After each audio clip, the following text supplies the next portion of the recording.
Okay, last time हमने यहाँ पे जो है अपनी क्लास एंड की थी फैक्ट्स ऑन काउंटिंग इक्वेशन। वहीं से जो है वो हम दोबारा इसको शुरू कर रहे हैं कि every transaction has an effect on accounting equation what. तो वो आपको और थोड़ा एक्सप्लेन किया जा रहा है इसमें, ठीक है। एंड एज यू नो कि अकाउंटिंग इक्वेशन क्या है, assets are is equal to liabilities plus capital. और इसके थ्रू हम देखते हैं what effects are going to happen for that particular transaction when introduced in business. When introduced in business, it means कि when को आपने जो है बिजनेस में इंट्रोड्यूस कराया, लेकर आए, तो इट मीन्स कि when जो है is your when जो है is your asset, non current asset और फिक्स्ड एसेट। एसेट्स आपके इंक्रीज हो गए और इंट्रोड्यूस कराया, इट मीन्स कि ये काइंड ऑफ आपकी इन्वेस्टमेंट हो गई, तो आपका कैपिटल जो है वो इंक्रीज हो गया और there is no effect on your liability, right. So इस वाले ट्रांजेक्शन्स में two accounts are involved, assets and capital, and both have been increased. Second आप देखिएगा, goods bought on credit, goods bought on credit। Goods जब हम ले रहे हैं तो हमने आपको बताया था कि गुड्स जो है वो आपका स्टॉक है, आपका स्टॉक जो है वो इंक्रीज हो गया, यानी एसेट आपका इंक्रीज हो गया।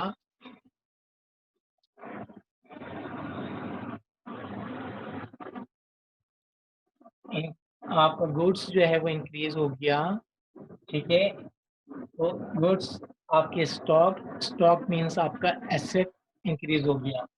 यहाँ पे हम कह रहे हैं क्रेडिट। क्रेडिट का मतलब ये हुआ कि आपने उसको उधार खरीदा तो आपकी लायबिलिटी भी इंक्रीज हो, और नो इफेक्ट जो है वो आपका। इसी तरह हम यहाँ पे भी लिख देते हैं no effect, right. Okay, third one में हम कह रहे हैं गुड्स सोल्ड फॉर कैश। अब आप देखें कि they are almost same. Goods bought, goods bought, sorry यहाँ पे आपने गुड्स सोल्ड किए हैं और कैश, तो आपका कैश जो है वो माइनस हो गया और गुड्स भी आपके यहाँ से चली गई। इट मीन्स कि आपके दोनों एसेट्स जो हैं वो डिक्रीज हो गए। जब दोनों एसेट्स आपके डिक्रीज हो गए तो अल्टीमेटली आपके एसेट्स पे ना कोई फर्क नहीं पड़ा, कोई फर्क नहीं पड़ा। आपके ये दो जो हैं, आप सपोज करें कि ये दो मार्कर है ना आपके, एक ब्लैक है और एक ब्लू है। मैंने ब्लू दे दिया, ब्लैक दे दिया और उसकी जगह पे ब्लू ले लिया, तो ऑल टुगेदर आप देखें तो मुझ पे कोई जो है स्टेशनरी पे नंबर ऑफ मार्कर्स पे कोई फर्क नहीं पड़ा। पहले भी दो थे, अभी भी दो हैं, तो यहाँ पे आपका कोई इफेक्ट नहीं हुआ। लायबिलिटी जो है वो आपकी इन्वॉल्व ही नहीं हो रही है और कैपिटल भी आपका इन्वॉल्व नहीं हो रहा। इसको जरा समझें आप, ये थोड़ा सा ट्रिकी वन है। इसमें आपको दो एसेट्स की बात की जा रही है, गुड्स की और कैश की। गुड्स जो है वो आपका है आपका स्टॉक, और stock belongs to asset, cash belongs to asset. एक एसेट आपका इंक्रीज हो रहा है, एक एसेट आपका डिक्रीज हो रहा है, तो इवेंचुअली जो है आपके एसेट्स पे कोई फर्क नहीं पड़ा। एग्जांपल मैं फिर दे रहा हूँ, ये ब्लू मार्कर है, ये ब्लैक मार्कर, ठीक है। नंबर ऑफ मार्कर्स जो हैं वो आपके पास दो हैं, मैं ये ब्लैक वाला रख के ब्लू वाला उठा रहा हूँ तो कोई फर्क नहीं पड़ा। मार्कर्स के जो नंबर्स हैं वो स्टिल दो ही हैं, number of markers are still two. Same thing is happening over here. Liability आपकी इन्वॉल्व ही नहीं हो रही, कैपिटल आपका इन्वॉल्व ही नहीं हो रहा। फोर्थ वन पे हम आते हैं, सैलरी पेड। सैलरी जो है वो आपका है एक्सपेंस, और जब एक्सपेंस इंक्रीज होता है तो आपके कैपिटल को जो है वो कम करता है, डिक्रीज करता है, ठीक है। जितना आपका एक्सपेंस बढ़ेगा इतना कैपिटल आपका रिड्यूस होगा, डिक्रीज होगा। और जब आप अपनी सैलरी देंगे तो इधर आप चेक काटेंगे या फिर आप कैश देंगे। अगर आप चेक काटेंगे तो बैंक में से पैसा चला गया, डिक्रीज हो गया बैंक।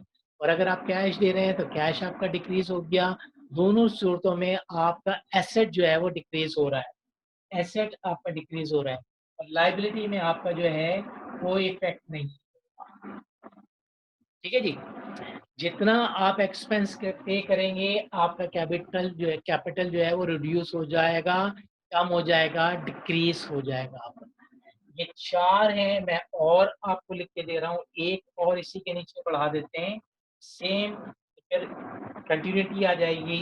क्या मैं आपको जो है वो एक्सपेंस वाली बात बताना चाह रहा हूँ, तो फिर इसको थोड़ा सा दोबारा कर लेते हैं। आप हमने यहाँ पे सैलरीज पे की हैं और अब हम चाह रहे हैं कि आप जो है यहाँ पे रेंट पे करते हैं। रेंट पे करते हैं तो पेड रेंट, जब रेंट गया तो रेंट भी क्या है, आपका एसेट है, आपका एक्सपेंस है, और एक्सपेंस बढ़ गया तो उसकी वजह से आपका कैपिटल जो है वो डिक्रीज हो गया। आपकी लाइबिलिटीज में जो है कोई इफेक्ट नहीं है। जब आप रेंट देंगे तो अगेन मैं आपसे कह रहा हूँ, या तो आप उसको कैश देंगे या फिर जो है वो आप उसको जो है चेक काट के देंगे। दोनों सूरतों में, ठीक है, in each case what is happening, your asset has decreased, तो आपको यहाँ पे माइनस का साइन डालना होगा। ठीक है, फिर मैं रिपीट कर रहा हूँ, जितने आपके एक्सपेंसेस होंगे इतना आपका कैपिटल जो है वो डिक्रीज होगा। जितनी आपकी रेवेन्यूज होंगी इतना आपका एसेट कैपिटल जो है वो इंक्रीज होगा, बढ़ेगा। रेवेन्यूज होंगी, प्रॉफिट होगा, तो आपका जो है कैपिटल बढ़ेगा। ठीक है, अब मैं थोड़ा सा ऐसी ट्रांजैक्शंस लिख रहा हूँ जिसमें जो है थोड़ा सा अमाउंट आ रहा है, तो आप डिस्टिंग्विश कर सकें कि अमाउंट क्या कर रहा है, आपको जो है ज्यादा दिला रहा है या आपको कम दिला रहा है।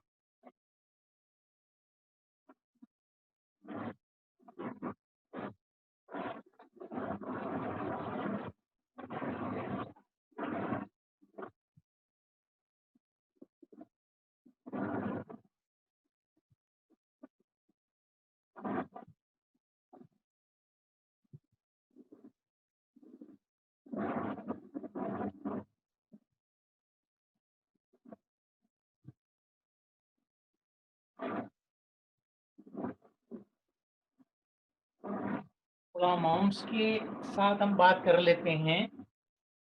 मैं यहाँ पे आपको लिख रहा हूँ कि गुड्स सोल्ड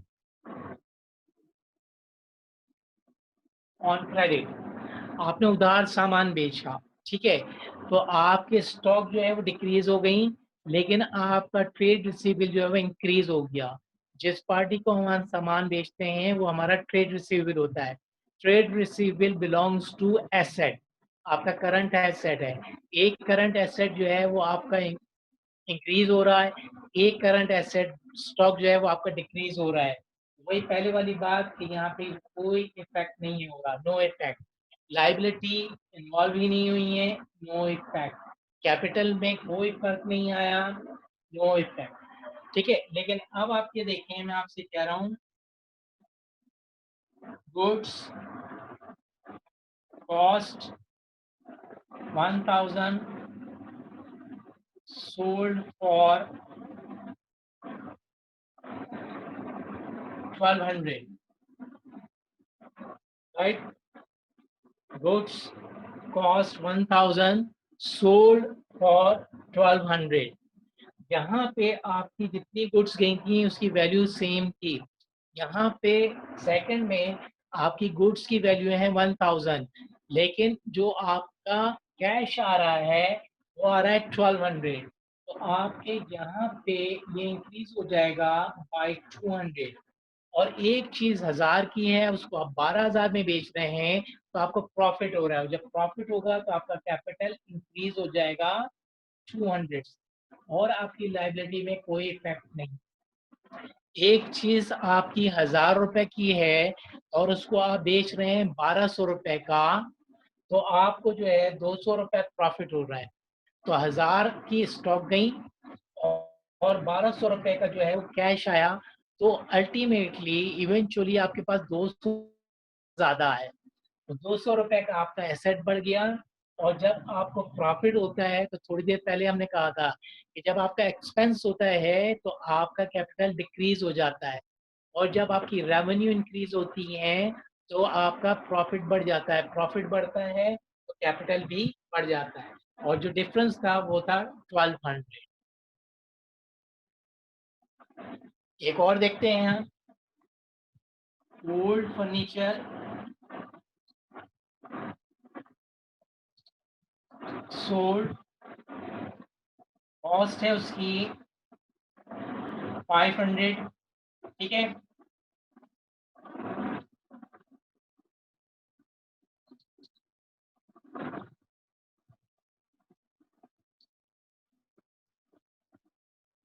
ये देखें आप, ओल्ड फर्नीचर आपने बेचा, old furniture sold for 400, cost 500, 500 का था, आपने उसको जो है वो 400 का बेचा, तो एक एसेट जो है वो 500 का जा रहा है, लेकिन उसके अगेंस्ट एक एसेट आ रहा है आपको 400 का, तो इट मीन्स कि आपके एसेट में 100 का फर्क आ गया।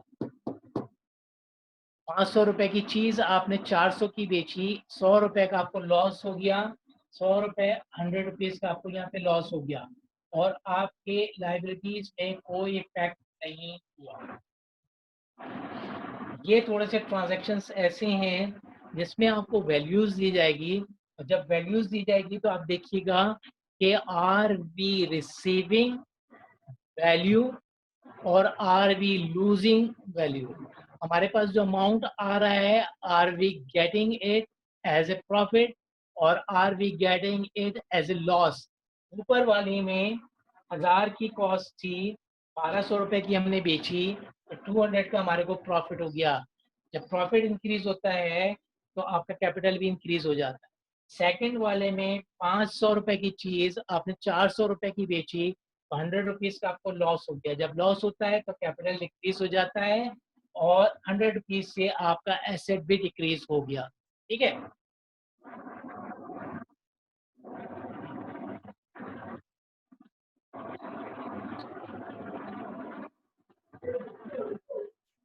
Due bill paid, due bill, electricity का बिल था, गैस का कोई बिल था, प्रॉपर्टी टैक्स का कोई बिल था, कोई आपने ऑफिस में रिपेयरिंग करवाई थी, अपनी गाड़ी को रिपेयर करवाया था, ठीक है, वो बिल जो था वो ड्यू था। इट मीन्स के वो आपके ऊपर जो था, लाइबिलिटी थी वो आपकी, आपके ऊपर ड्यू था, आपने उसकी पेमेंट नहीं की थी, आज आप उसकी पेमेंट कर रहे हैं, तो आप पेमेंट करेंगे तो ये माइनस हो जाएगा एसेट। इधर आप उसको कैश देंगे या फिर बैंक से चेक निकलवाएंगे आप, दोनों सूरतों में एसेट कम हो जाएगा, लाइबिलिटीज भी आपकी डिक्रीज हो जाएंगी, और there will be no effect on your capital, ठीक है। फिर आप देखें ड्यू बिल, ड्यू बिल का मतलब ये है कि वो बिल आपने पे करना था, जब आपको पे करना था तो इट वाज योर लाइबिलिटी, और आज आपने उसको पे कर दिया, तो लाइबिलिटी आपकी डिक्रीज हो गई, और आपने या तो कैश दिया या फिर उसको चेक काट के दिया, चेक जाएगा बैंक से, तो कैश और बैंक दोनों आपके एसेट्स हैं, दोनों में आपकी कमी हो गई, तो एसेट ऑल टुगेदर आपका रिड्यूस हो गया, माइनस हो गया। एक और एग्जांपल हम देखते हैं,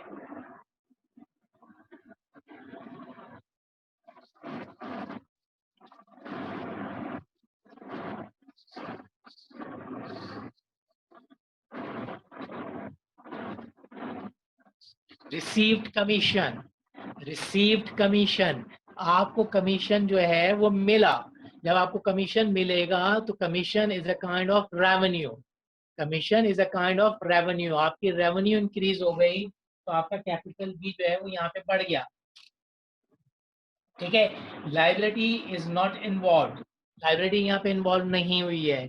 जब आपको कमीशन मिल रहा है तो इधर या तो वो कैश होगा या फिर वो चेक होगा, चेक बैंक में जमा कराएंगे, बैंक इंक्रीज हो जाएगा, कैश आ रहा है तो कैश इंक्रीज हो गया, तो ये आपका ऐड हो, ये आपको जो है ऑल टुगेदर जो है 8-9 ट्रांजैक्शंस इसीलिए करवाए गए हैं कि आपको इन ट्रांजैक्शंस का इफेक्ट पड़े।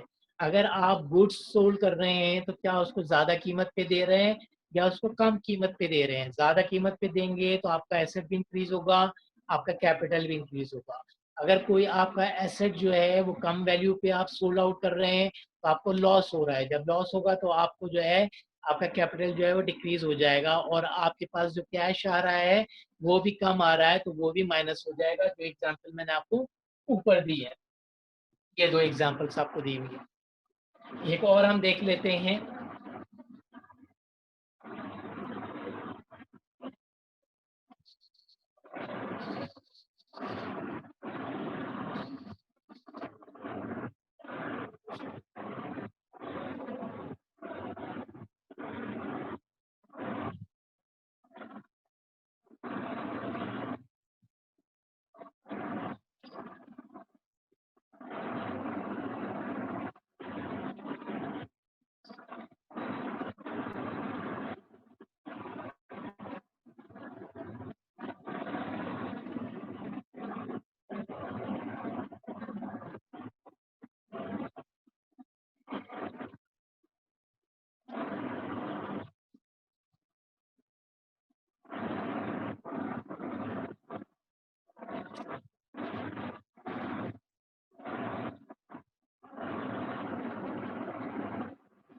received a check received a check from customer is your trade receivable asset और आपने चेक रिसीव किया, इट मींस बैंक। फिर आप देखें कस्टमर आपका जो है वो है trade receivable is your asset. एक एसेट आपका डिक्रीज हो रहा है और जब आपके पास चेक आ रहा है तो बैंक इंक्रीज हो रहा है, तो इसमें फिर ऑल टुगेदर कोई इफेक्ट आपका नहीं हो रहा। ठीक है, फिर आप समझें एक एसेट आपका इंक्रीज हो गया सेम वैल्यू से, एक एसेट आपका सेम वैल्यू से डिक्रीज हो गया, ऑल टुगेदर आपके एसेट पे कोई फर्क नहीं पड़ा। लाइबिलिटी तो इन्वॉल्व की ही नहीं है हमारी यहाँ पे। ठीक है, और कैपिटल में कोई कमी बेशी नहीं हुई। रीजन ये है कि जिस जो वैल्यू आपने रिसीव करनी थी वही वैल्यू आपने जो है रिसीव की है, ज्यादा या कम नहीं हुआ। ज्यादा कम होता तो फिर हमारा कैपिटल इन्वॉल्व होता।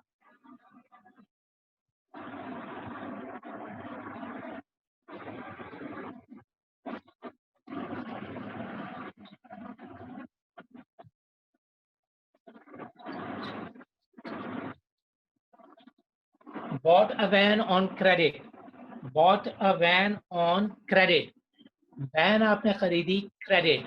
Van is your fix asset, non current asset. Asset आपका बढ़ गया, एसेट आपका बढ़ गया।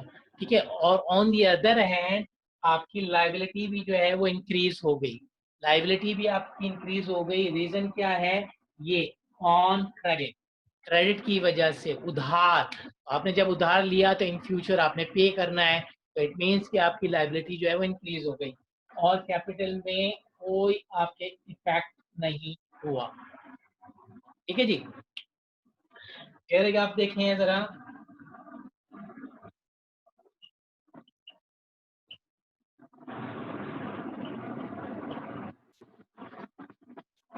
Bot goods for cash. आपने गुड्स खरीदी हैं, कैश खरीदी हैं, value is not given to you कि हमें पता चला कि ज्यादा की थी या कम की थी। सिर्फ ये लिखा हुआ है बॉट गुड्स फॉर कैश। तो आपका एक कैश जो है वो आपका एक इंक्रीज हो रहा है और आपके पास जो है कैश जो है वो डिक्रीज हो रहा है। तो आप देखें तो ऑल टुगेदर कोई फर्क नहीं पड़ा आपका। ये हो गया आपका नो इफेक्ट। लाइबिलिटी इन्वॉल्व ही नहीं है आपकी। ठीक है, कैपिटल आपका इन्वॉल्व नहीं। ये कुछ ट्रांजैक्शंस थे जो आपको जो है वो देखना होगा कि उस पर्टिकुलर ट्रांजैक्शन की जो है वो क्या इफेक्ट हो रहे हैं हमारी काउंटिंग विजन पे। इसलिए मैं बार बार आपको रिपीट करता हूँ कि 3 चीजें are very very important for you.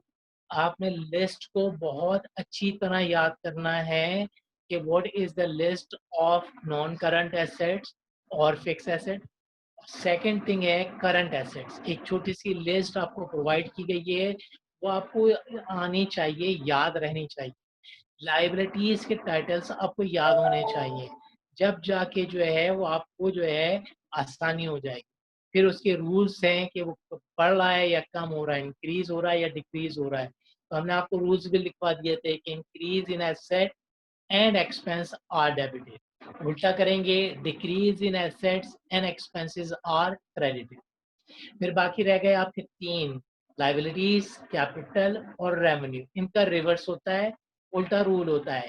Increase in capital, liability, revenue वो क्रेडिट होते हैं और decrease in capital, liability and revenue वो डेबिट होते हैं। ये रूल आप याद रखें, अकाउंट्स आप याद रखें, छोटी सी लिस्ट आप याद रखें, तो फिर आपको ना सिर्फ काउंटिंग क्वेश्चन बल्कि आगे जो भी आप डबल एंट्री करने वाले हैं जनरल की, आपको जो ट्रायल बैलेंस का बैलेंस मालूम करना है कि नॉर्मल बैलेंसेस क्या होते हैं, वो सब आपके लिए आसान हो जाएगा।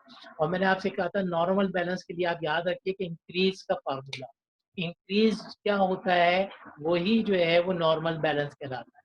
इंक्रीज इन एसेट डेबिट, तो इसका मतलब ये हुआ कि एसेट्स का बैलेंस नॉर्मली डेबिट होगा। डिक्रीज इन एसेट क्रेडिट, तो इट मीन्स कि नॉर्मली एसेट का बैलेंस जो है वो डेबिट होता है, क्रेडिट नहीं होता। लाइबिलिटी इंक्रीज होती है, increase in liability is debited, sorry increase in liability is credited. तो फिर लाइबिलिटी जो होंगी उसका बैलेंस 99.99 आपका क्रेडिट होगा। तो ये रूल्स भी आप याद रखें, इनसे भी आपको जो है हेल्प मिलेगी। तो इंशाल्लाह अगली क्लास में हम आपसे मिलते हैं और फिर इसको भी कंटिन्यू करेंगे, थोड़ा सा रिवीजन करेंगे, कुछ नई चीज़ें बताएंगे। Thank you very much. अल्लाह हाफ़िज़।